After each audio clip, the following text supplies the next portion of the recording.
इस video को लाइक करें, हमारे चैनल को सब्सक्राइब करें और बेल आइकन जरूर प्रेस करें हमारी न्यू वीडियो सबसे पहले देखने के लिए।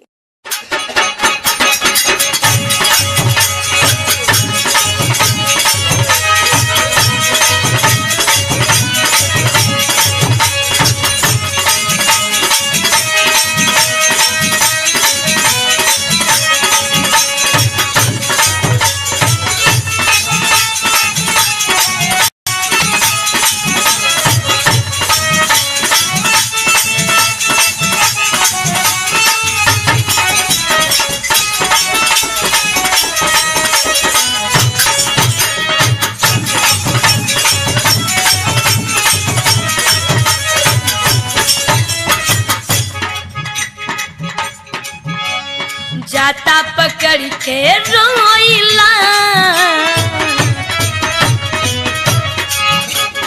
जाता पकड़ के रोइला सैया दर्द कलाई में, जाता पकड़ के रोइला सैया दर्द कलाई में, जाता पकड़ के रोइला सैया दर्द कलाई में, जाता पकड़ के रोइला सैया दर्द कलाई में, आग लाग रजऊ चल गई कमाई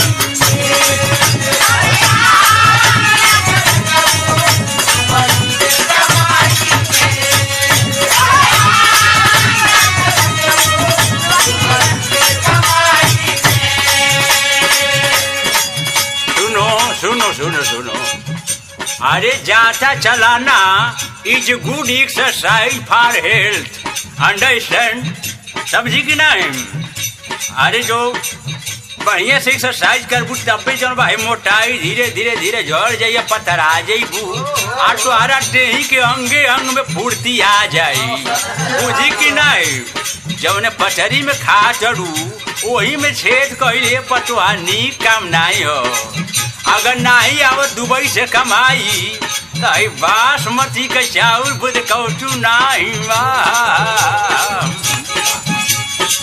कचरारी रहना में हमके हमारी सास जगावे,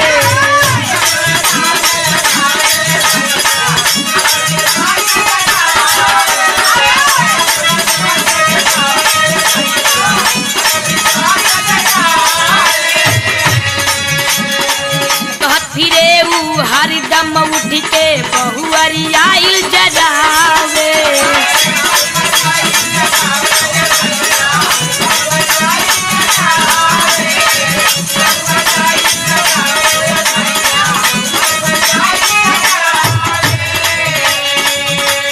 मस्त दीवानी ननदीबा,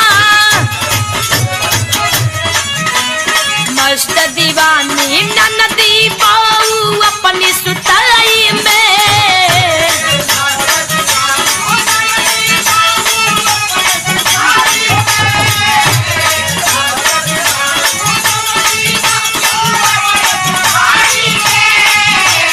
मस्त दीवानी ननदीबा अपनी सुताई में, आग लागे रजऊ कमाई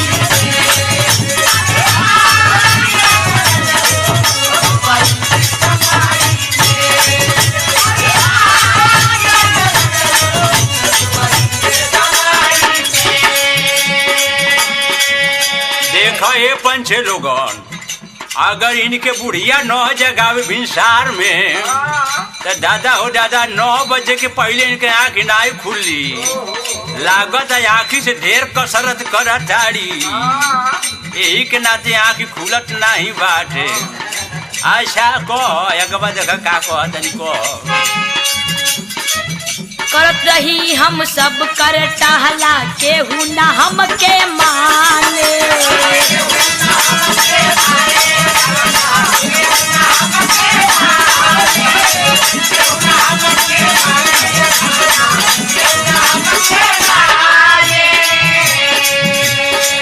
भटिये से हम घर में जानी सब कोई हमके ताने,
कैसन कमाई।